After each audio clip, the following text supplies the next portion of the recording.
Ya, kita masih berbincang mengenai sinergitas pengamanan Ibu Kota jelang Natal dan Tahun Baru dalam Coffee Break bersama Kapolda Metro Jaya. Baik, tadi sebelum break Romo telah mengatakan bahwa ternyata GP Ansor pun ikut membantu dalam mengamankan perayaan Natal. Ya. Kita ke Bapak Abdul Aziz selaku Ketua PW GP Ansor DKI Jakarta, apakah tahun ini juga akan melakukan hal yang sama? Assalamualaikum warahmatullahi wabarakatuh. Waalaikumsalam warahmatullahi.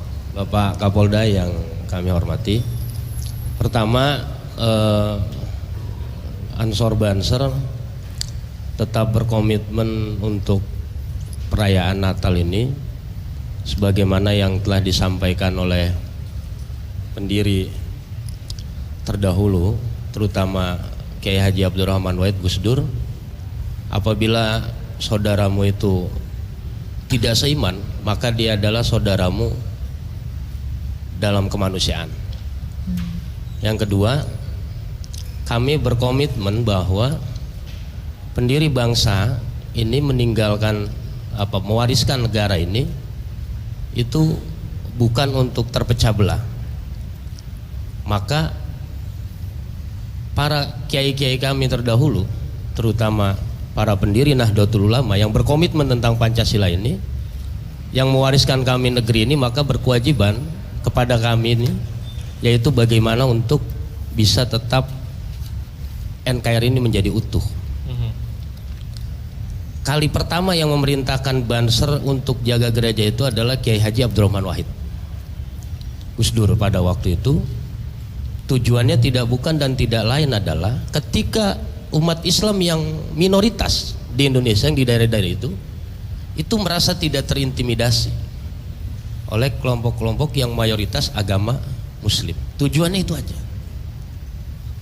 Mungkin kita di Jawa umpamanya lebih banyak mayoritas Muslim, tapi saudara-saudara kita yang di luar Jawa yang Muslimnya minoritas, bagaimana cara melindungi mereka? Maka inilah yang dibangun oleh kami, komitmen kami dari Banser NU, bagaimana kami menjaga itu agar saudara-saudara kami yang di daerah-daerah minoritas itu dapat terlindungi juga. Itu yang selanjutnya adalah bahwa Banser NU akan jaga gereja apabila diminta oleh gereja-gereja yang ada di wilayah kami, dan tetap akan berkoordinasi dengan pihak aparat keamanan karena kami hanya sifatnya membantu dan kami hanya sifatnya berpartisipasi.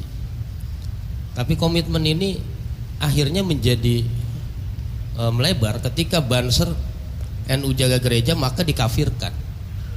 Nah ini resiko kami memang. Mesti ada aja yang bilang kafir itu. Banser jaga gereja, masuk gereja kafir lah segala macam lah gitu. Urusan kafir buat kami itu urusan Allah. Tapi bahwa komitmen kebangsaan yang hari ini telah diwariskan oleh para kiai-kiai kami ini yang kami jaga sebenarnya. Apa sih tujuannya sebenarnya kami ini menjaga gereja pada setiap misa Natal? Pada tahun 2000 tanggal 24 Desember malam misa Natal itu sahabat kami Banser Mojokerto yang bernama Rianto meninggal dunia ketika dia memeluk bom yang ada di gereja di Mojokerto, menyelamatkan ratusan jamaat gereja pada saat itu. Nah ini buat kami bahwa inilah pengorbanan yang ditujukan oleh sahabat-sahabat Banser NU, bagaimana kami berkomitmen tanpa pandang agamanya apa, tanpa pandang sukunya apa, tanpa pandang dia dari kelompok mana, tapi selama dia tinggal di Indonesia, agamanya apapun, maka dalam urusan beribadah, maka kita berkewajiban sebagai umat manusia itu memberikan rasa nyaman. Wow. Terbayang bagaimana ketika umat Muslim yang di luar Jawa umpamanya, yang minoritas tidak nyaman dalam beribadah Idul Fitri diganggu, bagaimana rasanya gitu. Nah ini yang diajarkan oleh para kiai kami, bahwa Banser harus menjadi penjaga NKRI. Kalau bahasa Gus Dur, kalian ini sapamnya NKRI lah. Nggak apa-apa lah, sapam Pak. Kalau polisi kan ada pangkat Pak, kalau kita kan nggak ada pangkat itu. Baik. Itu jadi sapam. Tapi kami bangga hanya menjadi sapamnya NKRI, dan itu bagian terpenting adalah komitmen kami tentang kebangsaan, komitmen kami tentang NKRI, komitmen kami tentang Pancasila. Dan ini yang akan kami jaga terus sampai kapanpun. Ya, kita berikan tepuk tangan ya. Luar biasa ini ya, komitmen dari Ansor DKI ya. Nah, ini bagaimana menjaga komitmen ini di teman-teman Banser, apalagi dengan ya tadi perkataan-perkataan kafir begitu ya. Betul. Pak Kapolda izin, kemarin kita baru dipersekusi Banser di daerah hukum Jakarta Selatan. Tapi Banser Depok memang. Tapi kami kasusnya sudah kami laporkan. Banyak teman-teman yang ini gimana, apa kita ajak ngopi aja ini orangnya gitu kan. Tabayunkan bahasanya itu. Tapi kami percayakan kepada pihak aparat kepolisian gitu, dan kita sudah laporkan semuanya ke Polres Jakarta Selatan. Dan kami mohon untuk secepatnya diproses Pak. Kalau bisa pelakunya secepatnya ditangkap. Kami menjaga negara ini sama seperti bapak-bapak menjaga negara ini. Itu. Jadi itu komitmen yang dibangun oleh, karena kita ini biar bagaimanapun patuh terhadap kiai-kiai kami. Kalau kiai bilang umpamanya tetap NKRI, ya kami NKRI. Kalau kiai-kiai bilang komitmen ke Indonesia, tetap ke Indonesia. Ini yang kita jaga terus. Kenapa? Ya tadi yang kalau kita bayangkan umat Islam ini kan sebenarnya harus menjadi rahmatan lil alamin. Iya. Gitu. Ketika ada orang yang mengatakan kafir, buat kami itu orang yang mengatakan kafir, mereka lah yang sebetulnya kafir.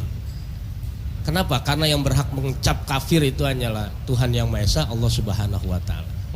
Gitu. Jadi buat kami nggak ada cerita lah, nggak ada urusan mau dikatain kafir, mau dikatain apapun, selama kami mampu menjaga dan membantu untuk NKRI, untuk Pancasila, untuk kenyamanan beribadah antara sama umat manusia, insya Allah kita akan siap untuk negara dan bangsa ini. Baik. Oke. Terima kasih Pak Gatot. Ini melihat sangat keindahan, toleransi dan juga komitmen yang dilakukan oleh GP Ansor terkait umat beragama untuk keutuhan NKRI seperti apa? Tentunya yang pertama saya ingin mengapresiasi saudara-saudara saya dari Banser yang bagaimana dia memandang tentang kebangsaan dan keindonesiaan. Kita bisa bayangkan kalau teman-teman kita dari Banser ini mengambil langkah-langkah di luar langkah-langkah hukum, ini kan bisa menimbulkan konflik sosial. Nah, harapan saya tentunya ini patut dicontoh dan patut ditiru. Kalau ada permasalahan-permasalahan, kita tidak menyelesaikan dengan cara-cara main hakim sendiri, tapi ada proses hukum yang berlaku. Dan penegak hukum juga harus sensitif, segera mengambil langkah-langkah tindakan penegakan hukum, sehingga yang melaporkan juga merasa bahwa kita sebagai aparat penegak hukum peduli terhadap laporan dari masyarakat tersebut. Nah, salah satu mungkin kegiatan nanti operasi lilin kita ini dalam rangka perayaan Natal dan Tahun Baru, ya kita juga marilah bersama-sama menjaga wawasan kebangsaan kita ini, agar Indonesia yang beragam itu, Indonesia yang berbeda-beda itu menjadi rumah bersama buat kita. Bukan rumah untuk masing-masing suku bangsa, bukan rumah untuk salah satu agama, tapi rumah bersama. Karena para founding fathers kita, masalah ini sudah selesai.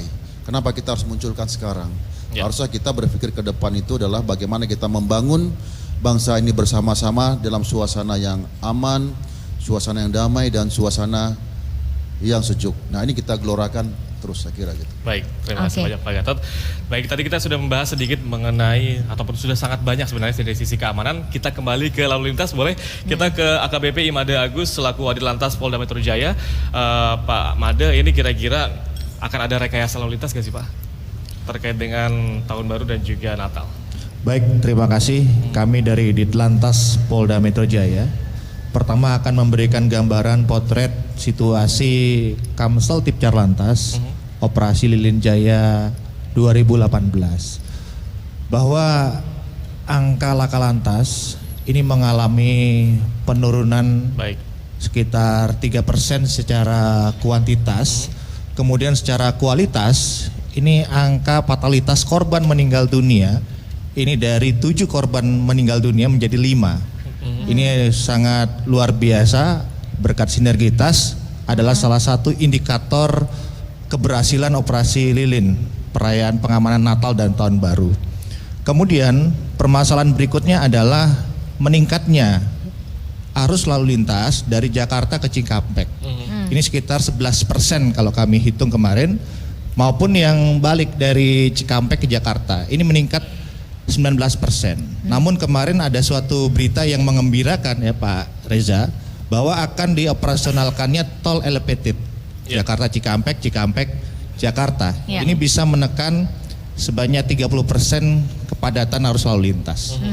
Kemudian saat pengamanan perayaan Natal, ini juga kita akan fokuskan di gereja-gereja, termasuk pergantian malam tahun baru. Kita akan fokuskan di Bundaran HI, kemudian di Taman Impian Jaya Ancol. Dua lokasi ini tahun kemarin menjadi prioritas utama, sehingga untuk perayaan tahun baru malam ini kami akan melaksanakan rapat koordinasi dengan Forum Lalu Lintas Angkutan Jalan. Apakah saat perayaan pergantian tahun baru ini dilakukan car free night atau belum? Saat ini belum diputuskan.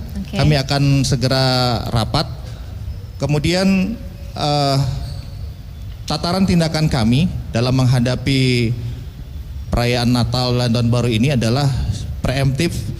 Tataran tindakan kepolisian preemptif, kami sudah melakukan langkah-langkah survei. Daerah-daerah rawan laka lantas kita sudah lakukan. Kemudian juga kita akan lakukan sosialisasi melalui TMC dan NTMC terkait dengan perubahan perkembangan, apalagi di operasionalnya tol elevated ini masyarakat harus tahu. Bagi golongan 1-2 nanti dijelaskan Pak Reza. Kemudian secara preventif tadi disampaikan Bapak Karo-Ops, kita akan tempatkan personil lalu lintas di titik-titik kerawanan yang sudah disampaikan, termasuk dilaksanakannya patroli bersama stakeholders, sehingga masalah-masalah secara bersama akan kita selesaikan. Termasuk represif yang disampaikan Bapak Kapolda tadi, kita akan secara bersama melakukan penindakan kendaraan yang overdimensi, overload yang sangat mengganggu.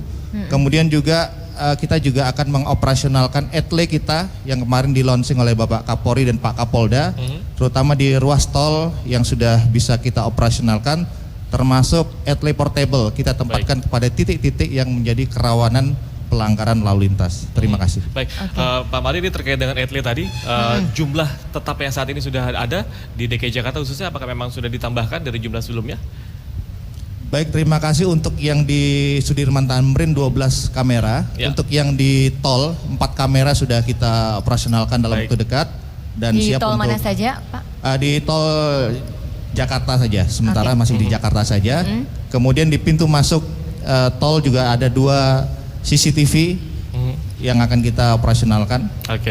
Baik. Saya ingin ke Pak Reza yang menyambung tadi dari Pak Made kan mengatakan bahwa dengan dioperasikannya tol Jakarta Cikampek 2 ini akan mengurai kemacetan sekitar 30% begitu. Apakah memang sebesar itu efektif dari tol Jakarta Cikampek 2 ini? Baik, terima kasih. Terkait dengan pengoperasian jalan tol Japek 2 Elevated, ini memang akan dioperasikan nanti pada saat Natal dan Tahun Baru 2020. Panjangnya 36,4 km dari mulai Cikunir sampai dengan Kerawang Barat, di mana nanti kendaraan-kendaraan yang bisa melintas di jalan tol Japek 2 Elevated adalah kendaraan golongan 1 atau kendaraan kecil, sedan, bus. Sedangkan untuk kendaraan-kendaraan non golongan 1 memang akan melintas di bawahnya di jalan tol Jakarta Cikampek existing, gitu. Untuk perkiraan kita memang dengan nanti dioperasikannya ruas jalan tol Japek Elevated tentunya akan menambah kapasitas daripada ruas jalan tol Jakarta Cikampek yang ada sekarang. Nah, yang kita harapannya tadi bisa mengurangi beban lalu lintas yang ada di ruas jalan tol existing. Untuk kendaraan golongan 1 nanti bisa diarahkan untuk melintas di Japek 2 Elevated. Oke. Nah, untuk itu sudah dilakukan beberapa persiapan dan antisipasi dalam rangka pengoperasian Japek 2 Elevated tadi. Bagaimana kita melakukan antisipasi terkait bila mana terjadi hambatan pada saat pengoperasian. Dibagi 3 zona area. Zona 1 itu dari Cikunir sampai dengan Bekasi Barat. Kemudian zona 2-nya dari Bekasi Barat sampai dengan Cikarang Timur. Kemudian zona 3-nya dari Cikarang Timur sampai dengan Kerawang Barat. Baik. Disiapkan ada 8 emergency opening. Jadi bila mana ada hambatan-hambatan, pengguna jalan dimungkinkan sekali untuk memutar arah, gitu ya. Dan juga ada 2 emergency akses. Ya, bila mana ada hambatan, itu pengguna jalan bisa mengakses dari atas untuk turun ke bawah. Itu kita siapkan. Oke. Oke. Nah, selain itu juga kita siapkan beberapa sarana operasi untuk mendukung pengoperasian, mulai dari kendaraan mobile customer service, itu tadi jumlahnya sudah saya sebutkan, kemudian kendaraan derek, rescue, termasuk kendaraan dari PJR pun juga kami sudah siagakan. Dan yang tidak kalah penting adalah ketersediaan toilet. Nah, ini toilet karena memang ya. Japek Elevated ini lebih diarahkan untuk kendaraan yang lalu lintasnya jarak jauh, yang ke arah barat ya, baik itu yang terus menerus ke arah Trans Jawa Tol menuju ke arah Semarang sampai dengan Surabaya, termasuk juga yang ke arah Purbalenyi ke arah Bandung. Nah, kita sangat mengharapkan pengguna jalan itu bisa mencoba memanfaatkan daripada keberadaan Japek 2 Elevated yang sudah dioperasikan. Baik. Selain itu juga yang paling penting adalah ketersediaan informasi.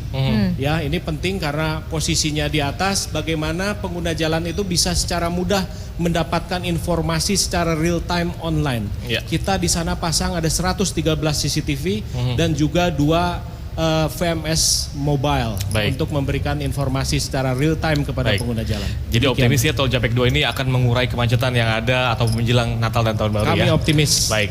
Dan pemirsa, kami akan kembali usaha jeda berikut ini, tetaplah bersama kami.